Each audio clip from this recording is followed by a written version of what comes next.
ដូចអាឆាប់ណែអាគិតតែស្បាយហ៎ណាបើអត់ណាមកបងលួម៉ូតូទៅហាងមហាលាមមកទូបាត់ promotion ពិសេសដាក់ឯកសារបងលួសបានសិលឹកឆ្នោតបានបង្វិលកង់2បានលុយបានទូរស័ព្ទជាមួយនឹងកាត់ដូរជាច្រើនទៀតពីហាងម៉ូតូមហាលាមជួបបរិយទៀត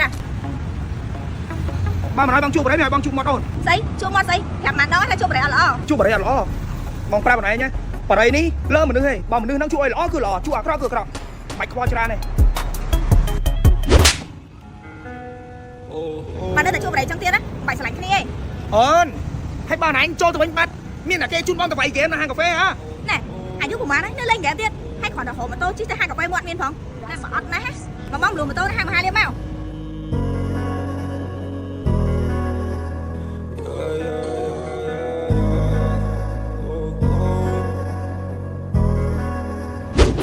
ញ៉ាំមកខកម៉េចញ៉ាំមកខកបងស្រឡាញ់អូនអូនដឹងទេថាបងឯងស្រឡាញ់អូនហើយបាយមកញ៉ាំបាយនៅញ៉ាំបាយអ៊ីតរ៉ៃតែបងចង់អ៊ីតអូនជាងទាំងអស់នេះហាព្រោះបងស្រឡាញ់អូនមកឥឡូវយើងលេងហ្គេមវិញមកលេង Mobile Legends អូនណាមែនតាយើងគាត់ឯងតែងមួយហើយអាយូរម៉េចអានេះអាយូរម៉េចគេចាំឲ្យលេងអូនហែងឲ្យគាត់តែងអូសង្សារអត់ជូនមកឲ្យមើលឥឡូវអញដើរមកហ្មងទៅហួយហើយក៏កំរិះអាចក្តាប់មែនហើយមិនក៏មិនទិញម៉ូតូមួយតាហួយហើយស្មានតែអញចង់រិះមែនណាបើអញខ្លាចជាអ្នកមានណាអញទិញឡានហើយមិនទិញតូទេមកពីឪអញហ្នឹងណាគាត់មានលុយអូយអានេះជឿតែនិយាយហ្មងឪឯងធ្វើសំណងតែមូលអញជឿថាគាត់អត់មានលុយទេអញសរសៃតែហើយអត់ដឹងទេទៅឪឯងហ្នឹងយកលុយទៅចំពន្ធចុងឲ្យទៅឪឯងហ្នឹងមិនដឹងអាមើលឪអញបាក់លុយមកច្រើនណាហើយអត់ឲ្យអញមកច្រើនទេសង្ស័យគាត់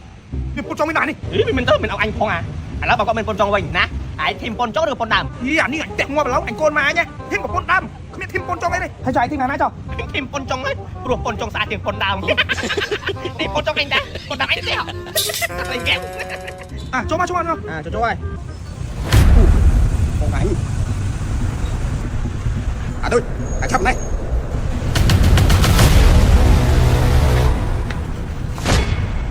អញឲ្យលុយឲ្យទៅរៀនយកទៅបងគ្រូគេហើយយកលុយអញមកដុតចោលតែអញខំប្រឹងរាល់ថ្ងៃទេញើសធៀបរបស់អញមិនគិតពីកម្លាំងលុយហត់ដើម្បីឯងដឹងតែបរិយនឹងបំផ្លាញទាំងសុខភាពបំផ្លាញទាំងលុយឯងមានណាប៉ាខ្ញុំជួបម្ដងហ្នឹងបាទជួបម្ដងឯងដឹងវាជាធៀបតកលាក់មុខអត់នឹងស្អីទេប៉ាធៀបតកលាក់មុខអីទេអញឆ្ងល់រាល់ថ្ងៃហ្នឹងឯងគិតអីខ្លះហ៎បានជានាំគ្នាមកចូលរៀននាំគ្នាមកផឹកកាហ្វេលេងហ្គេមឯងគិតថាពួកឯងធ្វើអញ្ចឹងណាវាលុយណាមើលឯងប្រាប់អញមើល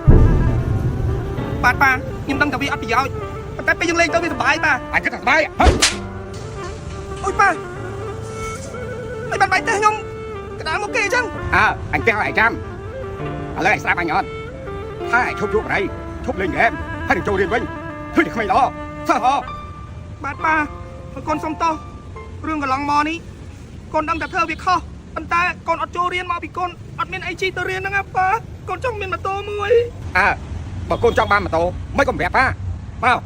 ទៅមួយប៉ាចង់បានម៉ូតូទំនើបស្អាតតម្លៃសមរម្យអាចមកហាងម៉ូតូមហាលាសម្រាប់ពុកម៉ែបងប្អូនដែលគាត់ជាអ្នកធ្វើការរោងចក្រឬក៏គាត់ធ្វើការតាមស្ថាប័ននានាមានការងារបើកលុយតាមធនាគារឬក៏ចង់ស្លាប់បើកប្រាក់ខែពុកម៉ែបងប្អូនអាចមកដាក់ឯកសារនៅហាងម៉ូតូមហាលាយើងឥឡូវនេះបានគឺ25ខែក្រុងយកឯកសារមកហាងម៉ូតូមហាលាយើងផ្ទាល់យកមកតតជារបានជាមួយនឹងសភៅគ្រួសាររងចាំត្រឹមរយៈពេលតែ1ម៉ោងហើយគឺអាចដល់ម៉ូតូយកទៅជិះភ្លាមមិនចោះសិក្សាដល់កន្លែងធ្វើការមិនចោះសិក្សាដល់កន្លែងស្នាក់នៅមិនមានអ្នកធានាមិនមានលុយចូលរួមដាក់ឯកសារឥឡូវនេះដកម៉ូតូឥឡូវនេះហើយសម្រាប់ពុកម៉ែបងប្អូនដែលអញ្ជើញមកដល់ហាងផ្ទាល់ឥឡូវនេះនឹងទទួលបាន promotion ពិសេសដាក់ឯកសារបងលួសបានសិលឹកឆ្នោតបានបង្វិលកង់2បានលុយបានទូរស័ព្ទជាមួយនឹងកាត់ដូរជាច្រើនទៀតពីហាងម៉ូតូមហាលា